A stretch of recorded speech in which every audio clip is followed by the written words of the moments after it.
तो रिसीव करने की एंट्री होती है bank account debited to share allotment account, simply. हाँ, टोटल जो है कंपनी के पास 50,000 इक्विटी शेयर थे। अब 50,000 में 5 रुपीज़ रिसीव करना है अगर कंपनी को, अलॉटमेंट का 5 ही तो होता है ना, अगर 5 रिसीव करना है तो 250,000 आ जाता है यहाँ पे रिसीव में, ठीक है। लेकिन यहाँ पर जो है ये जो अमाउंट लिखा है ना, ये गलत है। सही बताइए आप लोग क्या होगा। 250,000 जो है रिसीव होना है, तो 250,000 यहाँ आ गया। उसमें से प्रोराटा था ना ये, इसका मतलब क्या था कि कुछ पैसा एक्स्ट्रा जो है हमने पहले रिसीव कर लिया है। तो वो जो एक्स्ट्रा पैसा पहले रिसीव कर लिया है उसको हमें क्या करना है, यहाँ माइनस करना है ना। तो एक्स्ट्रा पैसा हमने अलॉटमेंट के टाइम पे रिसीव किया हुआ था, वो कितना था, एप्लीकेशन में ही अलॉटमेंट का पैसा रिसीव कर लिया था जो कि था 20,000। कितना था जो कि 20,000। तो ये 20,000 अब क्या होगा, माइनस हो जाएगा। हाँ, क्योंकि पहले से रिसीव कर लिया है कंपनी ने। अगर पहले से रिसीव कर लिया है तो फिर थोड़ी ना कोई देने वाला है।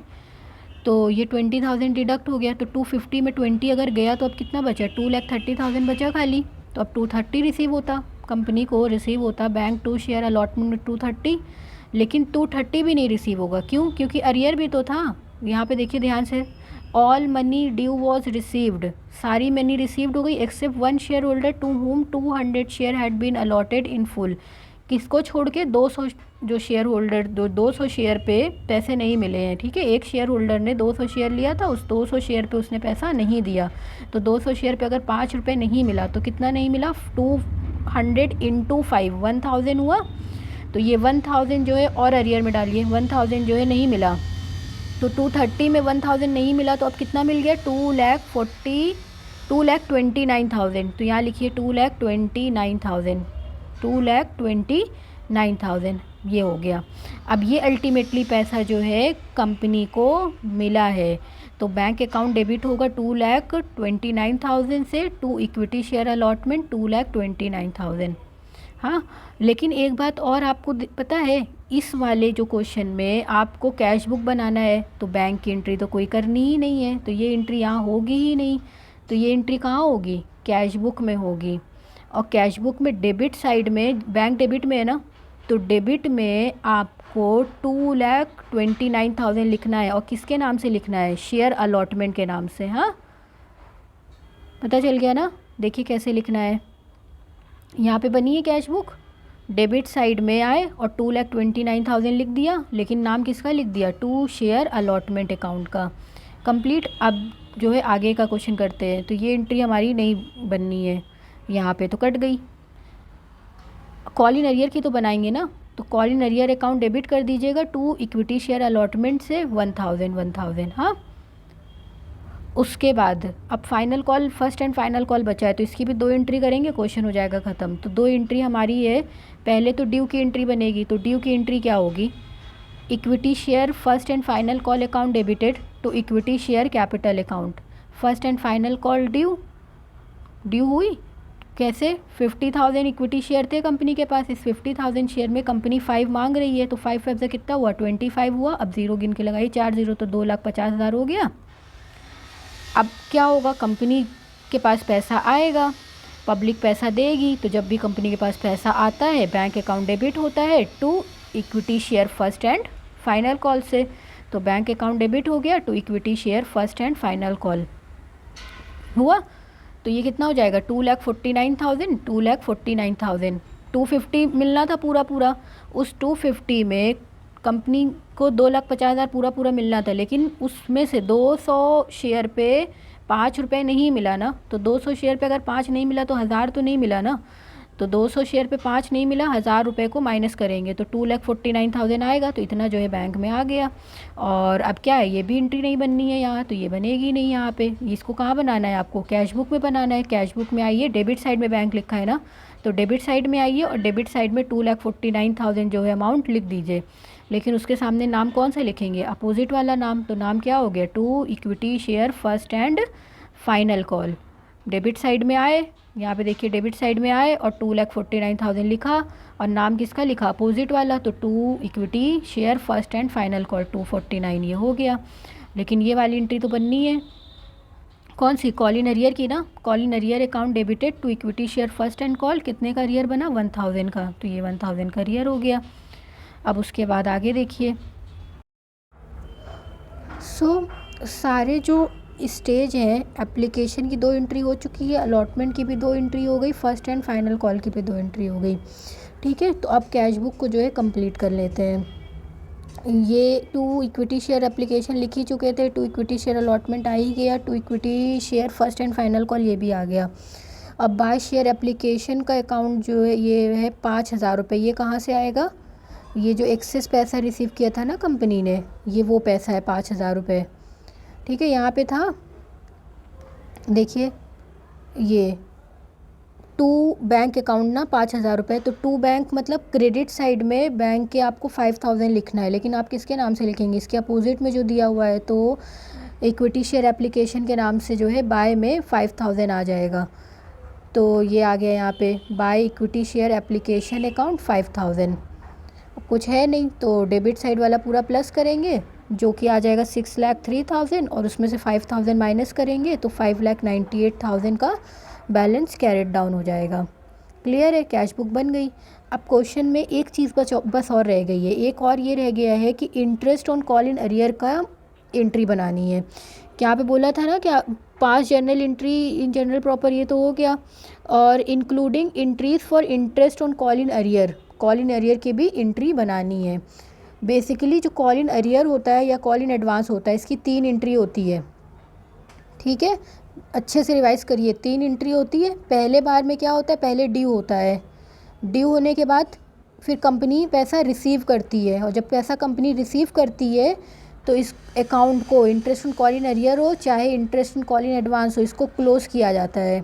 हाँ, ड्यू की एंट्री क्या बनती है, interest on call in arrear में sundry member account debited to interest on call in arrear account, ये ड्यू की एंट्री हो गई। हाँ, अब अगर इसी की जगह कॉल इन एडवांस का ड्यू होता तो एंट्री क्या बनती, interest on call in advance account debit होता टू सन्ड्री मेंबर अकाउंट। हाँ, फ़र्क क्यों ऐसा होता है, देखिए जो interest on call in arrear होता है, ये कंपनी के लिए जो है इनकम की तरह काम करता है, कि कंपनी को कॉल इन अरियर पे जो इंटरेस्ट लगता है उसका पैसा कंपनी को मिलता है।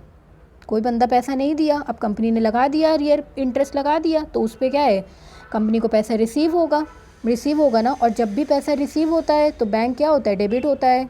तो बैंक रिसीव आ रहा है पैसा, तो बैंक डेबिट होगा, तो बैंक अकाउंट डेबिटेड हो गया। टू किससे आ रहा है, सन्ड्री मेंबर से आ रहा है ना। क्यों सन्ड्री मेंबर है, यहाँ पे साफ साफ लिखा था कि एक कोई शेयर होल्डर है जिसने 200 शेयर पे जो है पैसा नहीं दिया है, ना अलॉटमेंट ना फर्स्ट कॉल का, तो जो भी कोई एक शेयर होल्डर होगा तो वो क्या हो गया, वो सन्ड्री मेंबर हो गया। Bank account debited to sundry member. हाँ, अभी अमाउंट बताते हैं कहाँ से आएगा, पहले एंट्री समझ लीजिए। तो bank account debited to sundry member, company के पास पैसा आया, बैंक में पैसा आ गया, और किससे आ गया, सन्ड्री मेंबर से आ गया। अब यहाँ पर यही एडवांस होता, तो अगर कोई बंदा एडवांस पैसा दे देता है, पहले से पैसा दे देता है, तो कंपनी की ड्यूटी बनती है कि कंपनी उस पर इंटरेस्ट दे उस बंदे को, और उसका रेट होता है 12% का। तो जब कंपनी पैसा देती है तो ये भी एंट्री रिवर्स हो जाती है। तो कंपनी के पास से जब भी पैसा जाता है, पेमेंट होती है, तो बैंक क्या हो जाता है, क्रेडिट हो जाता है। तो ऊपर हम क्या लिखेंगे, सन्ड्री मेंबर अकाउंट डेबिटेड लिख देते हैं, और टू बैंक अकाउंट लिखते हैं। जब लिखते हैं जब ये कॉल इन एडवांस होता है। क्लियर है। अब उसके बाद नेक्स्ट एंट्री, लास्ट वाली एंट्री क्या बनती है, अकाउंट को क्लोज करने की, तो interest on call in arrear account debit हो जाएगा to statement of profit and loss account से। ये कैसे, अब यहाँ पर क्या है, अगर आप पीएल बनाते हैं, एक यहाँ पीएल बना, तो पीएल में पता है कि यहाँ सारे एक्सपेंस आते हैं, और यहाँ पे क्या आती है, सारी इनकम आती है ना। ये डेबिट साइड होता है और ये होता है क्रेडिट साइड।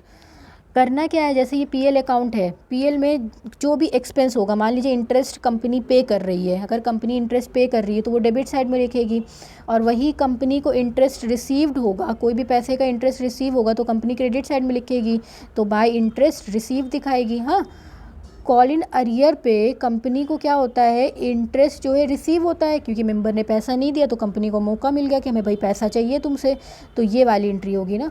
इस साइड में हम पीएल को क्रेडिट में देखते हैं, और यहाँ पर पीएल को हम डेबिट में देखते हैं। अगर यहाँ पे पीएल को हम क्रेडिट में देख रहे हैं, तो जो उसका आइटम है, जो भी यहाँ पे लिखा है, वो तो हम डेबिट में लिखेंगे ना। तो हमारी एंट्री क्या बनेगी, interest on call in arrear account debited to profit and loss account. हाँ, और लेकिन कंपनी के केस में यहाँ पीएल पे पूरा क्या नाम हो जाता है कंपनी जब बनती है, तो statement of profit and loss account. तो एंट्री क्या बनी, interest on call in arrear account debited to statement of profit and loss account.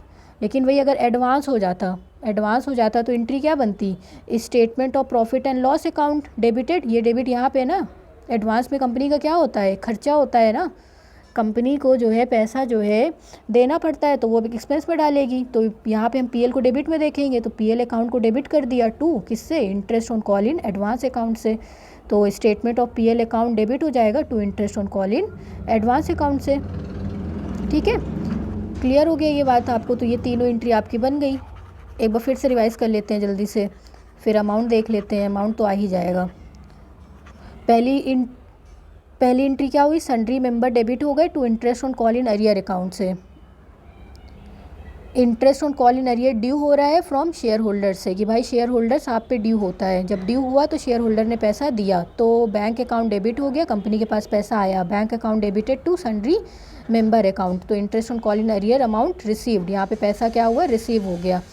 फिर ये जो पैसा रिसीव हुआ इसको हमें पीएल में ट्रांसफ़र करना है।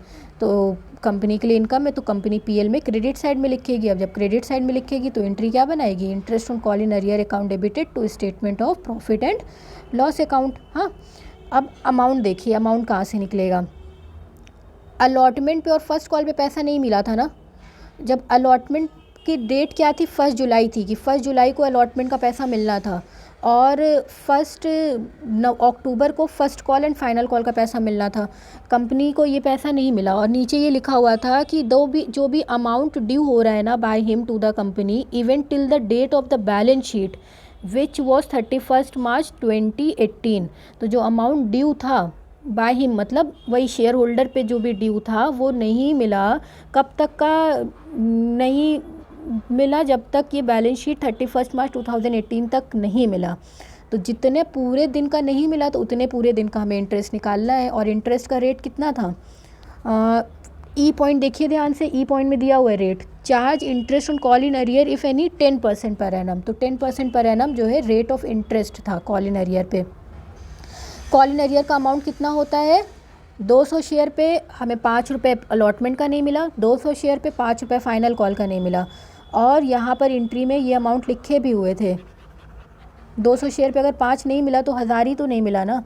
तो देखिए यहाँ पे कॉल इन अरियर पे जो है अलॉटमेंट में 1000 नहीं मिला, और कॉल इन अरियर में फ़र्स्ट कॉल पे भी 1000 नहीं मिला। तो यही 1000 पे हमें क्या करना है, इंटरेस्ट लगाना है। लिखा 1000 और 10% है रेट, तो 10/100 हो गया, इंटू 9/12 हो गया। अब इसको जो है काट देंगे तो 75 आ जाएगा। 9/12 कैसे हुआ बताइए, 9/12 ऐसे हुआ, ये हो गया आपका जुलाई। तो जुलाई से लेके कब तक का लगेगा, 31 मार्च 2018 तक का। हाँ, जुलाई में होता था अलॉटमेंट, जुलाई में पैसा चाहिए था अलॉटमेंट का, लेकिन जुलाई में पैसा नहीं मिला। तो जुलाई गिनिए फिंगर पे, जुलाई, अगस्त, सितंबर, अक्टूबर, नवंबर, दिसंबर, जनवरी, फेब एंड मार्च। तो पूरा 9 महीना आया, तो 9/12 हो गया ये। तो इस पे अमाउंट हो गया 75। फिर फर्स्ट कॉल का भी 1000 था पूरा, और 10% का ब्याज था, 10% का इंटरेस्ट था। अब ये अक्टूबर से ड्यू होता है, तो अक्टूबर से लेके ये 31 मार्च 2018 तक नहीं मिला। तो अक्टूबर, नवंबर, काउंट करिए फिंगर पे, अक्टूबर, नवंबर, दिसंबर, जनवरी, फरवरी, मार्च, तो 6 महीना आया। तो ये भी 6/12 हो गया। इस पे आया 50 रुपीज़, तो ये दोनों अमाउंट को जोड़ दीजिए तो 125 हो गया। तो ये 125 टोटल क्या हो गया, इंटरेस्ट हो गया कॉल इन अरियर पे। अब इसी अमाउंट को जो है आपको यहाँ पर लिख देना है एंट्री में 125। हाँ, तो ये आपका क्वेश्चन जो है कंप्लीट हो गया 2019 का। अब हम लोग आगे नेक्स्ट वीडियो में 2018 का क्वेश्चन सॉल्व करेंगे।